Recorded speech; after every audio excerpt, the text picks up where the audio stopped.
Hello everyone, हम पिछली class में डिस्कस कर चुके थे अबाउट दी दिस रेप्लिकेशन. ठीक है, हम आज डिस्कस करने वाले थे about the machinery and the enzymes that are used in the process of the transcription. Okay, sorry, replication. Okay, तो फर्स्ट हम क्या डिस्कस करेंगे about the machinery and the enzymes.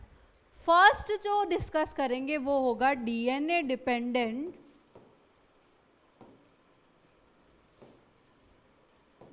DNA polymerase. ठीक है, डीएनए डिपेंडेंट डीएनए पॉलीमरेज. ये जो DNA dependent DNA polymerase है, ये क्या करता है कि जो बेस पेयर्स हैं, हमको पता है कि हमारे डीएनए में कितने होते हैं, 2 स्ट्रैंड्स होते हैं. मतलब वो क्या होता है, डबल हेलिक्स में अरेंज्ड होता है.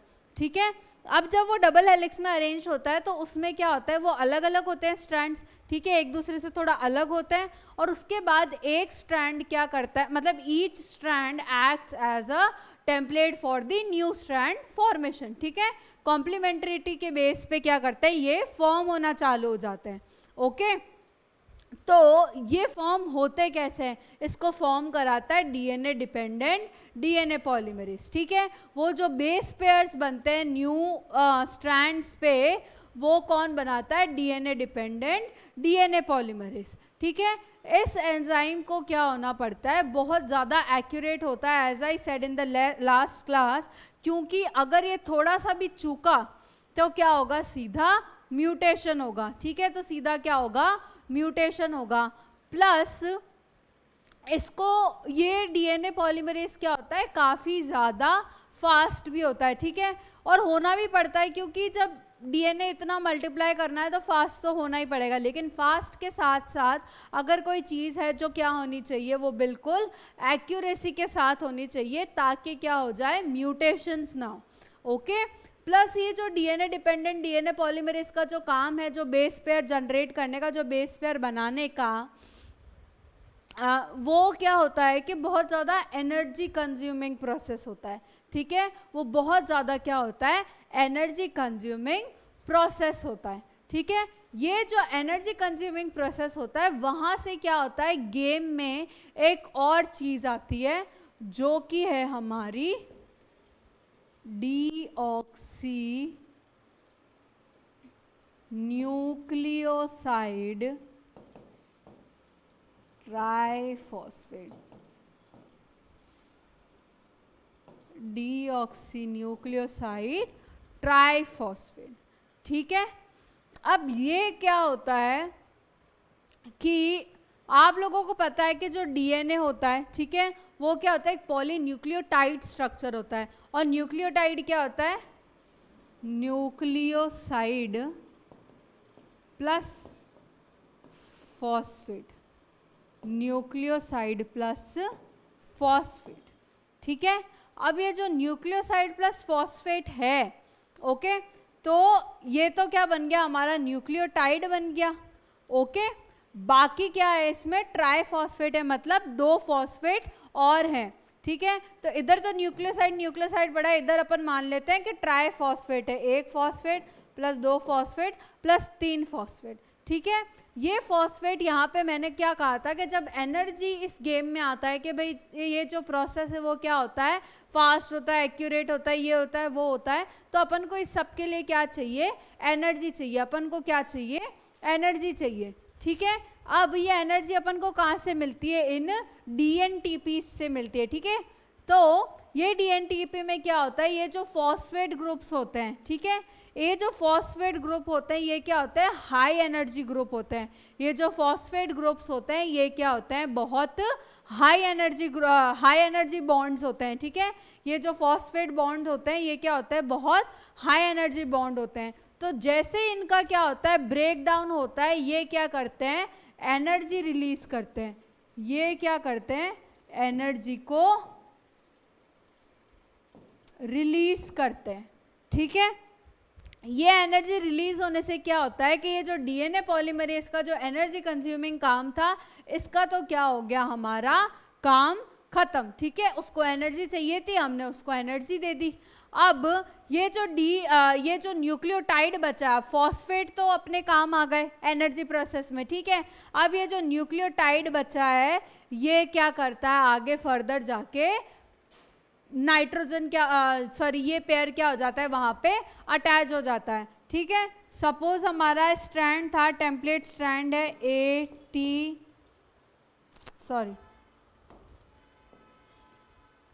सपोज हमारा ये स्ट्रैंड क्या चल रहा था, टेम्पलेट का सीक्वेंस ये चल रहा था, ठीक है। तो अब यहाँ पे क्या हुआ, फॉस्फेट तो अपनी एनर्जी में लग गए, अब बचा क्या, ये न्यूक्लियोटाइड बचा। तो जो ये न्यूक्लियोटाइड है, जो भी पेयर इसका जो कॉम्प्लीमेंट्री न्यूक्लियोटाइड होगा वो क्या हो जाएगा, यहाँ आके अटैच हो जाएगा, ठीक है। तो ये क्या हो जाएगा, डीएनटीपी क्या करता है, एज अ सबस्ट्रेट भी एक्ट करता है और क्या करता है, एज अ एनर्जी मॉलिक्यूल भी क्या करता है, एक्ट करता है, ठीक है। तो ये था डीएनए डिपेंडेंट डीएनए पॉलीमरेज, ठीक है। ये क्या होता है, इस प्रोसेस का पूरा मेन एंजाइम होता है, क्योंकि बेस पेयर बना ही कौन रहा है, यही तो बना रहा है, ठीक है। अब ये जो डीएनए डिपेंडेंट डीएनए पॉलीमरेज है, ठीक है, ये तो भाई अपना काम कर रहा है कैसे कि, एक सेकेंड,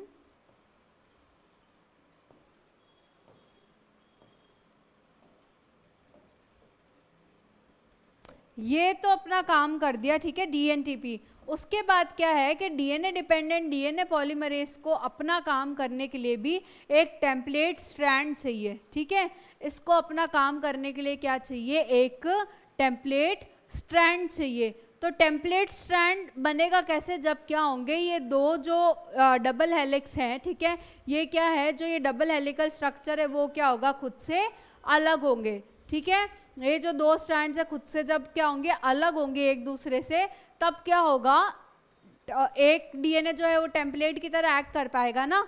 तो उस डीएनए को अलग करने का काम कौन करता है, डीएनए हेलिकेज या अनवाइंडेज, ठीक है, डीएनए हेलिकेज या अनवाइंडेज। सपोज ये हमारा डीएनए था, ओके,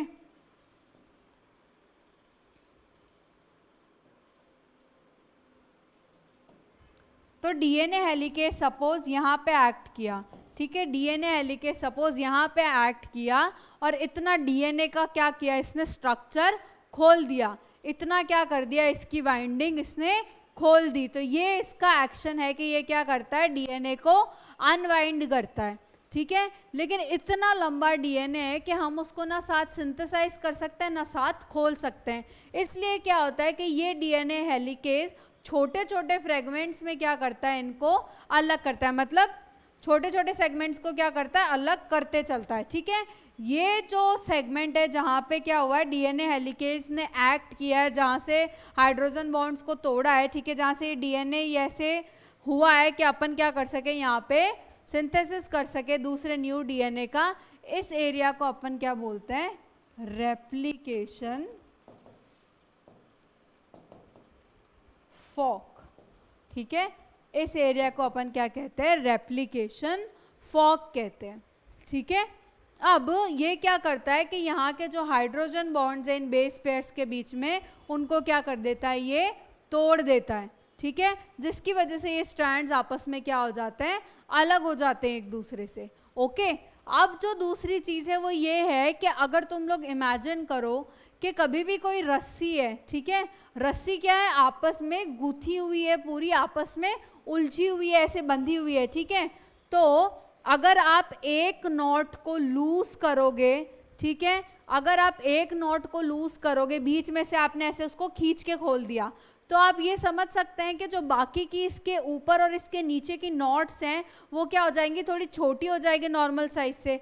अगर ये ऐसा कुछ स्ट्रक्चर था, ठीक है, ये क्या था, ऐसा कुछ स्ट्रक्चर था, ओके। तो अगर आपने इस नॉट को क्या कर दिया है, बड़ा कर दिया है, ठीक है, इसको खोल दिया है, तो अपन समझ सकते हैं कि इसको खोलेंगे तो ये वाली क्या हो जाएगी, ऐसे छोटी छोटी हो जाए, ये क्या हो जाएगी, ऐसे छोटी छोटी हो जाएगी,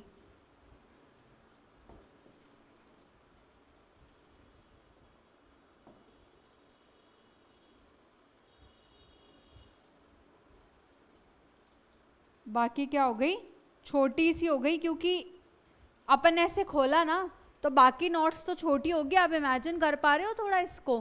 तो ये क्या करता है कि बाकी की जो डीएनए होता है उसमें क्या कर देता है, टेंशन क्रिएट कर देता है। ये सिर्फ एक सेगमेंट जब खुल रहा है तो बाकी के डीएनए में क्या हो जाती है, टेंशन क्रिएट हो जाती है। वही इमेजिन करोगे एक रस्सी में से एक नॉट को अपन ने खींच के खोल दिया, बाकी रस्सी उलझी के उलझी है, तो वो क्या हो जाएगी, उसकी जो बाकी की नॉट्स हैं वो गुत्थी हुई थोड़ी सी छोटी छोटी हो जाएगी ना। इमेजिन करके देखो आप डे टू डे लाइफ के एग्जाम्पल्स ना जो मैं बता रही हूँ। तो इसकी वजह से क्या होगा कि डीएनए में जो डीएनए का स्ट्रैंड्स है, बाकी जो पोर्शन है उसमें क्या हो जाती है, टेंशन क्रिएट हो जाती है। ठीक है, उसकी वजह से क्या आता है, हमारा दूसरा एंजाइम क्या आता है, रोल में आता है, दैट इज दी टोपोआइसोमरेज।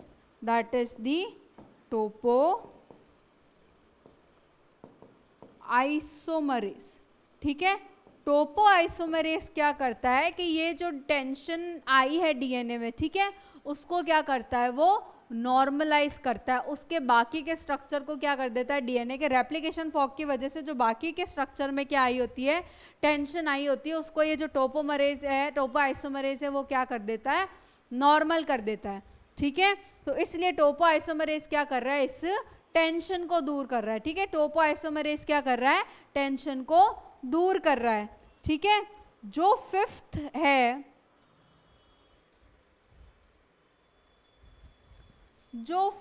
है, that is the single strand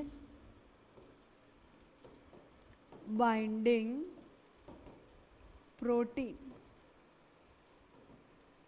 ठीक है, ये हमारा रेप्लिकेशन फॉर्क था। सपोज ऐसे बना लेते हैं ना, ये हमारा नॉर्मल डीएनए है और ये हमारा रेप्लिकेशन फॉर्क है। ठीक है, 5 to 3, 3 to 5। ओके, इतना जो एरिया अपन इमेजिन कर लेते हैं कि भाई ये हमारा रेप्लिकेशन फॉर्क है। अब ये जो सिंगल स्ट्रैंडेड बाइंडिंग प्रोटीन्स है, ये क्या करते हैं, अगर कोई चीज़ अलग हुई है तो वो वापस जुड़ भी तो सकती है। ठीक है, ऐसा नहीं होना चाहिए कि भाई डीएनए अभी तक तो नया स्ट्रैंड सिंथेसाइज ही नहीं हुआ और उससे पहले क्या हो गई, हमारी ये स्ट्रैंड्स आपस में जुड़ गए, है ना। तो इनको इसी स्टेज में रखने के लिए क्या होता है, ये जो एसएसबीपी है, ये क्या करते हैं, स्ट्रैंड्स पे अटैच हो जाते हैं और इसको क्या करते हैं, वापस एक साथ नहीं आने देते। ठीक है, इन स्ट्रैंड्स को ये जो मशीनरी है वो क्या करती है, वापस एक साथ नहीं आने देती। ओके, ये इनको क्या रखती है, अलग ही रखती है। ओके,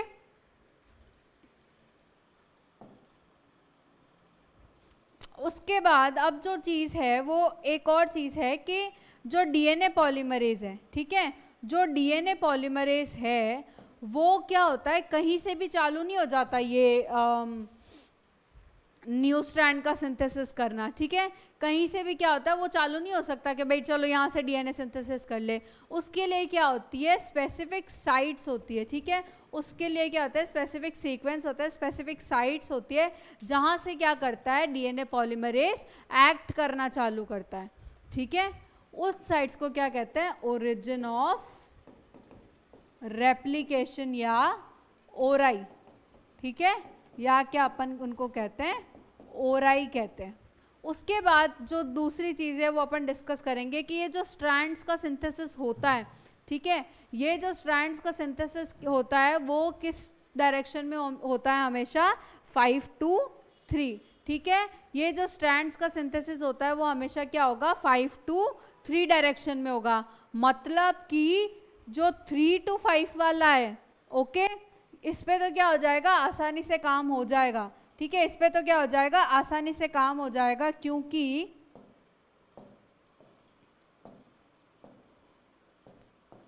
क्या है, इसकी कॉम्प्लीमेंटरिटी क्या हो जाएगी, 3 to 5। ओके, तो डीएनए सिंथेसिस किस साइड में होता है, न्यू सिंथेसिस 5 to 3 डायरेक्शन में। ठीक है, किस साइड में होता है, 5 to 3 डायरेक्शन में। तो इस वाले में तो क्या होता है, कोई प्रॉब्लम नहीं आती, कंटिन्यूस सिंथेसिस हो जाता है।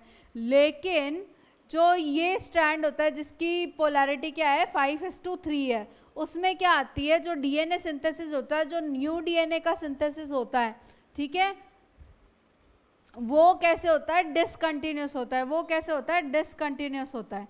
ओके,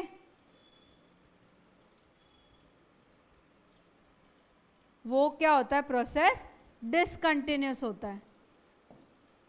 ठीक है, ये डिसकंटिन्यूस जो स्ट्रैंड्स होते हैं डीएनए के, उसको अपन क्या बोलते हैं, ओकाज़ाकी फ्रैगमेंट्स। इनको अपन क्या कहते हैं, ओकाज़ाकी फ्रैगमेंट्स। और इन ओकाज़ाकी फ्रैगमेंट्स को आपस में कौन कनेक्ट करता है, डीएनए लाइगेज।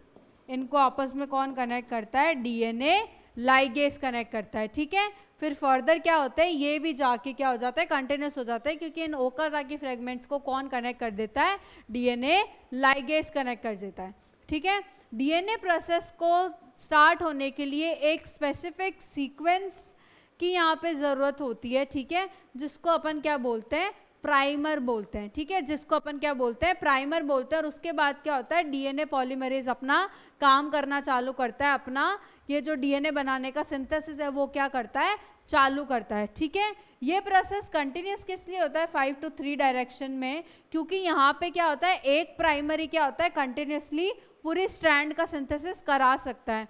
लेकिन जो डिसकंटिन्यूस साइड, जो 5 to 3 पोलैरिटी वाली साइड है ना, वहाँ पे क्या होता है कि ये जो प्राइमर्स हैं, बार बार क्या होता है, डीएनए प्राइमेज जो प्राइमर को लाई डाउन कराता है यहाँ पे, वो क्या होता है, प्राइमर को हर बार नया नया क्या करना पड़ता है, नया प्राइमर यूज करना पड़ता है। इसलिए क्या हो जाता है, ये डिसकंटिन्यूस प्रोसेस होता है। ठीक है, इसलिए ये क्या होता है, एक डिसकंटिन्यूस प्रोसेस होता है। और इसका लेना देना किससे है, फ्री जो OH ग्रुप प्रेजेंट होता है ना 3 एंड पे, आपको याद है जो पॉलीन्यूक्लियोटाइड चेन होती है उसके 3 एंड पे क्या होता है, OH ग्रुप प्रेजेंट होता है। तो यहाँ पे तो क्या होता है, जो OH ग्रुप प्रेजेंट होता है वो फ्री हमको क्या मिल जाता है, इस स्ट्रैंड पे मिल जाता है। लेकिन इस स्ट्रैंड पे क्या होता है, हमको फ्री 3 स्टैंड पे क्या मिलता है, कार्बन पे क्या मिलता है, OH ग्रुप नहीं मिलता रिएक्ट करने के लिए। इसलिए क्या होता है, ये डिसकंटिन्यूस प्रोसेस होता है। इस चीज़ को आप इग्नोर भी कर सकते हो because it is quite confusing. अभी इतना याद रखो कि जो 5 to 3 वाली जो स्ट्रैंड होती है उस पर क्या होता है, प्रोसेस डिसकंटिन्यूस होता है। और जो 3 to 5 वाली स्ट्रैंड होती है उस पर जो डीएनए का सिंथेसिस होता है वो क्या होता है, कंटिन्यूस होता है। And this is how the replication process takes place. ठीक है, जो नेक्स्ट प्रोसेस है that is the transcription process. जो नेक्स्ट प्रोसेस है वो किसका प्रोसेस है, हमारा transcription process.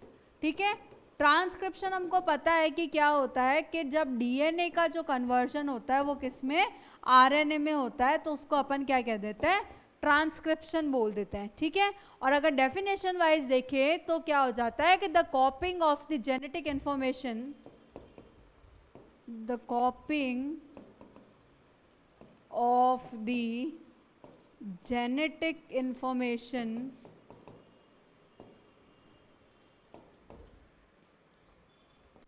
from DNA on RNA is known as the process of transcription।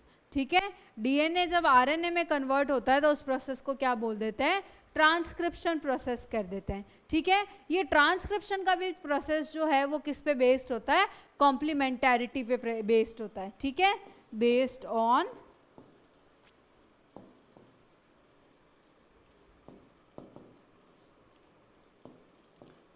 On कॉम्प्लीमेंटैरिटी। ठीक है, अब ये जो कॉम्प्लीमेंटैरिटी है वो अपन को पता है कि बेस पेयरिंग का होता है, जहाँ पे A है वहाँ T लगेगा, जहाँ पे G है वहाँ C लगेगा। लेकिन यहाँ क्या चेंज होता है कि यहाँ पे thymine is replaced by uracil.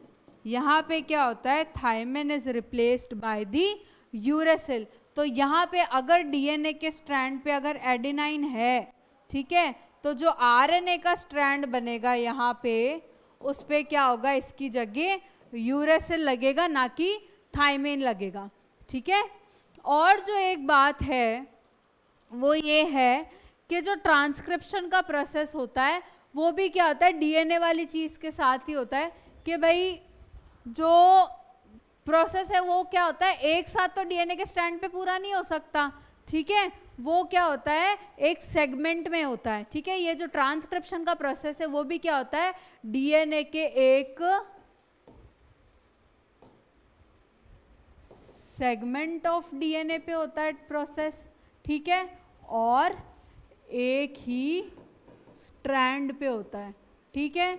जो डीएनए है वो उसके दोनों स्ट्रैंड्स क्या करते हैं, ट्रांसक्रिप्शन के प्रोसेस में पार्ट नहीं लेते, सिर्फ एक स्ट्रैंड जो होता है वही क्या करता है, participate in the process of the transcription, ठीक है। क्या करता है कि जो एक है वही क्या करता है, पार्ट करता है ट्रांसक्रिप्शन के प्रोसेस में, ओके। ऐसा क्यों है, ऐसा इसलिए है कि आपकी बुक में क्या कर रखा है, इसके दो रीजन दे रखे हैं, ठीक है। क्वेश्चन क्या है हमारा कि भाई वाई बोथ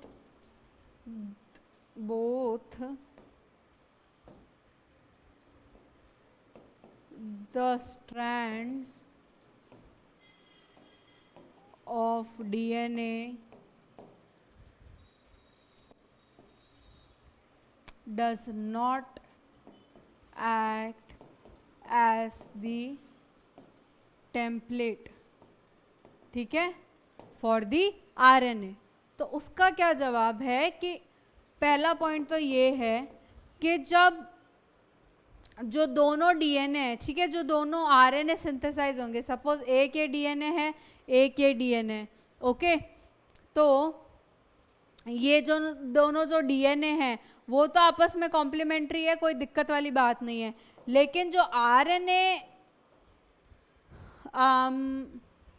आरएनए सिंथेसाइज होगा, ठीक है, उसका क्या होगा, सीक्वेंस अलग अलग होगा आपस में, ठीक है। जो आरएनए है उसका जो सीक्वेंस क्या होगा, एक दूसरे से अलग होगा, इसका सीक्वेंस अलग, इसका सीक्वेंस आपस में अलग होगा, ठीक है। और आगे जाके इनको क्या आती है, इन दो सीक्वेंस, अगर ये दो अलग अलग सीक्वेंसेस होंगे तो क्या होगा, ट्रांसलेशन का जो प्रोसेस है उसमें क्या आएगी, प्रॉब्लम आएगी, ठीक है, कि अगर ये भी प्रोटीन के लिए कोड करेगा और ये भी प्रोटीन के लिए कोड करेगा तो क्या अलग अलग सीक्वेंस अलग अलग प्रोटीन्स बनाएंगे, तो इसमें क्या होती है, थोड़ी प्रॉब्लम क्रिएट हो जाती है in the translation process, in the creation of the proteins. कि अगर आरएनए का सीक्वेंस अलग अलग हुआ, ठीक है, दो आरएनए हैं उनका सीक्वेंस क्या हुआ, अलग अलग हुआ, ठीक है, तो उसकी वजह से क्या होगा कि जो अमीनो एसिड्स आएंगे उसका भी सीक्वेंस अलग अलग होगा, इस वजह से जो प्रोटीन्स बनेंगे उसका भी सीक्वेंस क्या होगा, अलग अलग होगा। तो इसलिए सेम डीएनए मॉलिक्यूल क्या करेगा, दो अलग अलग प्रोटीन्स के लिए कोड करने लग जाएगा, ठीक है, जो कि क्या करेगा कि ट्रांसलेशन प्रोसेस है उसको क्या बना देगा, थोड़ा कॉम्प्लेक्स बना देगा। इसलिए क्या करता है कि सिर्फ जो एक स्ट्रैंड है वही क्या करता है, कोड करता है for the this template, it only one strand act as the template because अगर दोनों ने किया तो क्या हो जाएगा, टू डिफरेंट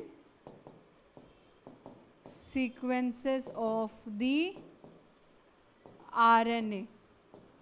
और जो सेकंड रीजन है वो ये क्या हो जाएगा कि जो आरएनए बनेगा वो आपस में क्या हो जाएंगे, कॉम्प्लीमेंट्री हो जाएंगे और डबल स्ट्रैंडेड आरएनए हो जाएगा, जबकि आरएनए डबल स्ट्रैंडेड नहीं होना चाहिए, ठीक है। इसलिए क्या हो जाएगा कि दोनों स्ट्रैंड एक्ट नहीं करते एज अ टेम्पलेट, क्योंकि फिर क्या हो जाएगा कि डबल स्ट्रैंडेड आरएनए हो जाएगा। आपस में स्ट्रैंड्स तो कॉम्प्लीमेंट्री होंगे, अगर एक इधर डीएनए है एक इधर डीएनए तो उनके स्ट्रैंड्स आपस में कॉम्प्लीमेंट्री है, डीएनए के स्ट्रैंड्स आपस में कॉम्प्लीमेंट्री है, तो जो आरएनए के स्ट्रैंड्स बनेंगे वो भी आपस में क्या होंगे, कॉम्प्लीमेंट्री बनेंगे, और ये क्या कर लेंगे, आपस में बॉन्ड बना लेंगे, और इस वजह से क्या हो जाएगा, डबल स्ट्रैंडेड आरएनए बन जाएगा, जो कि नहीं चाहिए, ठीक है।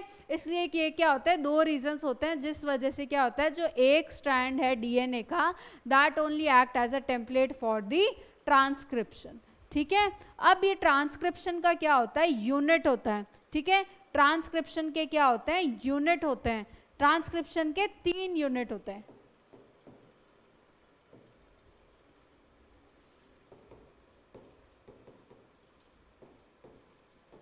इसके क्या होते हैं, 3 यूनिट होते हैं. First one is the promoter, second one is the structural gene और third one is the terminator. ठीक है, ये क्या होता है, ट्रांसक्रिप्शन के यूनिट्स होते हैं जो कि क्या करते हैं, हेल्प करते हैं इन दी ट्रांसक्रिप्शन प्रोसेस. ठीक है, आपको पता है कि डीएनए में 2 स्ट्रैंड्स होते हैं जिसमें से क्या करता है, सिर्फ एक एक्ट करता है एज अ टेम्पलेट. ये जो ट्रांसक्रिप्शन का प्रोसेस है, इसके लिए जो एंजाइम रिस्पॉन्सिबल होता है that is the DNA dependent RNA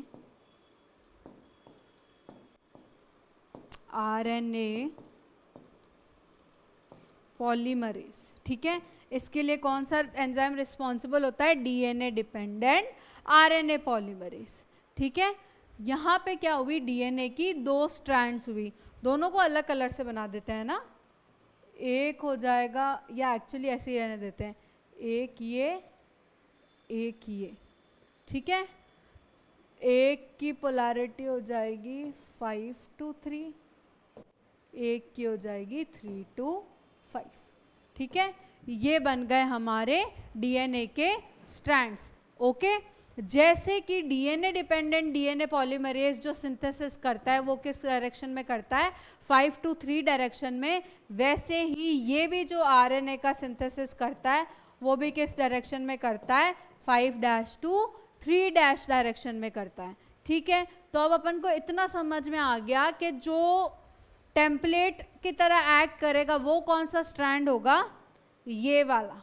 ठीक है, कौन सा स्ट्रैंड टेम्पलेट की तरह एक्ट करेगा, ये वाला टेम्पलेट.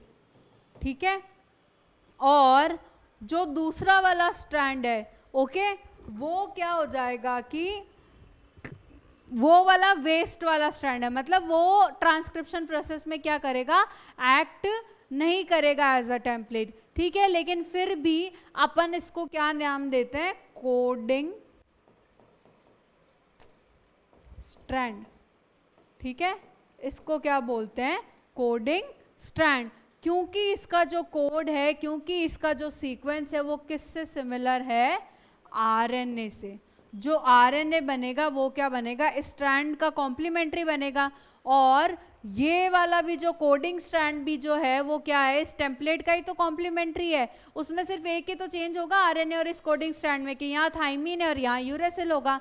बाकी क्या होता है, ये बिल्कुल सेम होता है, इसलिए क्या बोलते हैं, इसको कोडिंग स्ट्रैंड बोलते हैं. ठीक है, बाकी जो एक्ट करेगा एक्चुअल टेम्पलेट की तरह वो कौन एक्ट करेगा, 3' to 5' वाला, क्योंकि क्या करता है, डीएनए डिपेंडेंट आरएनए पॉलीमरेज जो है वो 5 to 3 डायरेक्शन में ही क्या करता है, सिंथेसिस करता है. ठीक है, अब जिन जीन्स की मैं बात कर रही थी वो जीन्स क्या है, इनिशिएटर,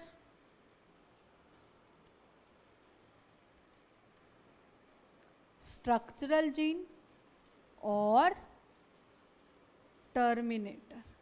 ठीक है, इनिशिएटर, स्ट्रक्चरल जीन और टर्मिनेटर. ये तो हो गया हमारा इनिशिएटर. ये क्या होगा हमारा, इनिशिएटर हो गया. ये हो गया हमारा टर्मिनेटर. और ये जो बीच का पार्ट है, ठीक है, ये जो बीच का पार्ट है ये क्या हो गया, स्ट्रक्चरल जीन. ठीक है, ये जो बीच का पार्ट है वो क्या हो गया, स्ट्रक्चरल जीन. ठीक है, लेकिन एक चीज़ मैं आपको बताना चाहूँगी कि ये जो पार्ट्स हैं, ठीक है, ये जो पार्ट्स हैं वो क्या होते हैं कि अगर हम इनिशिएटर को बताएंगे कि कहाँ पे प्रेजेंट है, अगर हम बताते हैं इनिशिएटर को कि ये कहाँ पे प्रेजेंट है, तो अपन हमेशा कोडिंग स्ट्रैंड का क्या लेंगे, रेफरेंस लेंगे, ठीक है। अपन हमेशा क्या करेंगे, कोडिंग स्ट्रैंड का रेफरेंस लेके क्या करते हैं, बताते हैं कि इनकी लोकेशंस क्या है। अगर हम बोलेंगे कि जो इनिशिएटर है वो कहाँ प्रेजेंट है, तो हम हमेशा ये बोलेंगे कि 5 स्ट्रैंड एंड पे प्रेजेंट है, ठीक है। अपन क्या बोलेंगे कि ये जो इनिशिएटर है वो कहाँ प्रेजेंट है, 5 डैश एंड पे प्रेजेंट है, ठीक है। क्योंकि अपन क्या कर रहे हैं, कोडिंग स्ट्रैंड को एज अ रेफरेंस ले रहे हैं, क्योंकि अपन क्या कर रहे हैं, कोडिंग स्ट्रैंड को एज अ रेफरेंस ले रहे हैं, ठीक है। तो इनिशिएटर क्या होता है, ऐसा डीएनए सीक्वेंस होता है जो कि क्या करता है, इस ट्रांसक्रिप्शन का जो प्रोसेस है उसको स्टार्ट करता है, ठीक है।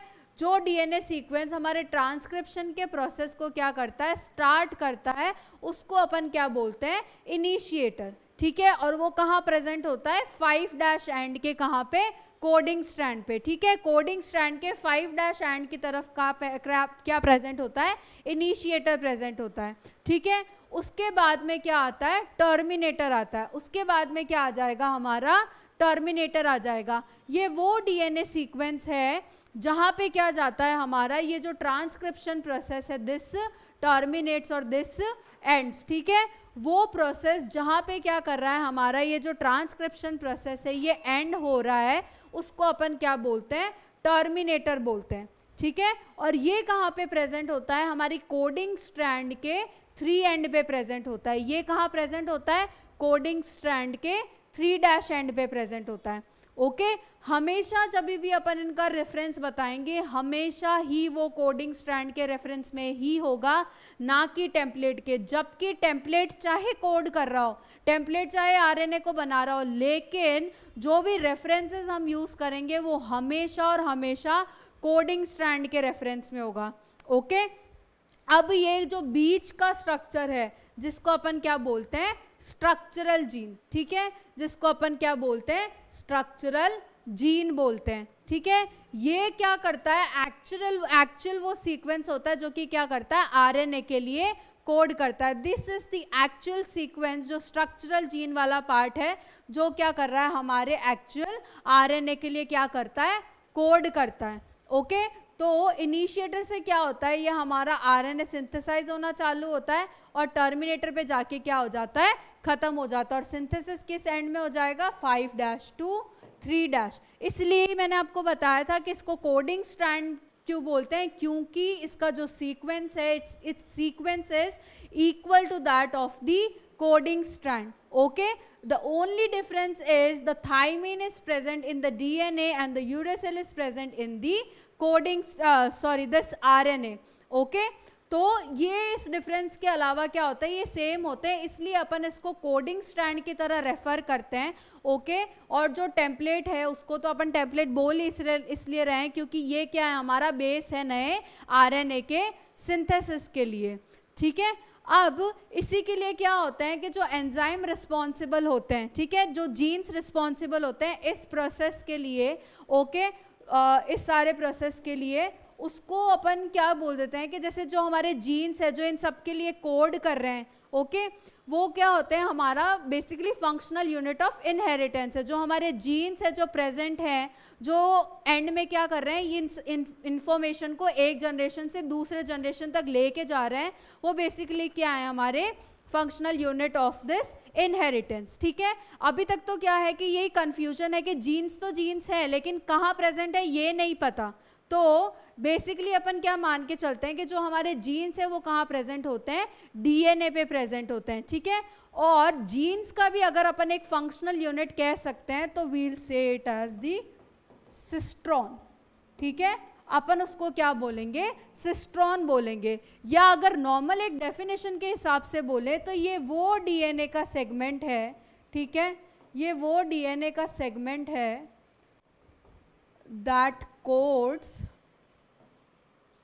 that codes for a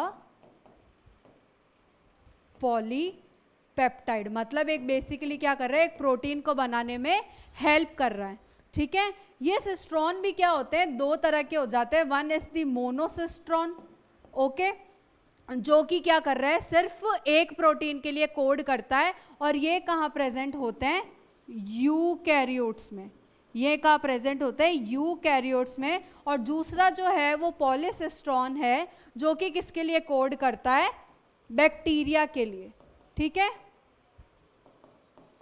bacteria में क्या होगा कि नॉर्मल डीएनए सीक्वेंस होती है, जबकि क्या होगा जब अपन यूकैरियोट्स में आते हैं तो जो हमारा डीएनए सीक्वेंस होता है दैट इज व्हाट, इंटरप्टेड। जो डीएनए सीक्वेंस यूकैरियोट्स में प्रेजेंट होता है वो क्या होता है, इंटरप्टेड होता है, या मैं कहूं कि स्प्लिट होता है। ठीक है, इंटरप्टेड होता है या मैं क्या कहूं, स्प्लिट होता है। और अपन उसको ऐसा क्यों बोलते हैं, क्योंकि उस डीएनए सीक्वेंस में क्या होता है, कुछ पार्ट होता है जो कि क्या करता है, कोड करता है प्रोटीन्स के लिए, उसको अपन क्या बोल देते हैं, एक्सॉन्स बोल देते हैं। जो सीक्वेंस या जो पार्ट क्या कर रहा है उसमें कोड कर रहा है उसको अपन क्या बोल देते हैं, एक्सॉन्स बोल देते हैं। और जो पार्ट कोड नहीं कर रहा उसको अपन क्या बोल देते हैं, इंट्रॉन्स। ठीक है, उसको अपन क्या बोल देते हैं, इंट्रॉन्स बोल देते हैं। इसलिए अपन इसको क्या बोलते हैं, इंटरप्टेड बोलते हैं। फाइनल जो भी प्रोसेसिंग होती है उसमें the introns have been eliminated, और उसके बाद जो हमारा सीक्वेंस होता है वो क्या करता है, कोड किया जाता है या कन्वर्ट किया जाता है। ठीक है, this was all about the transcription and the units, okay, and the genes involved. In the next class will discuss about the process. Thank you.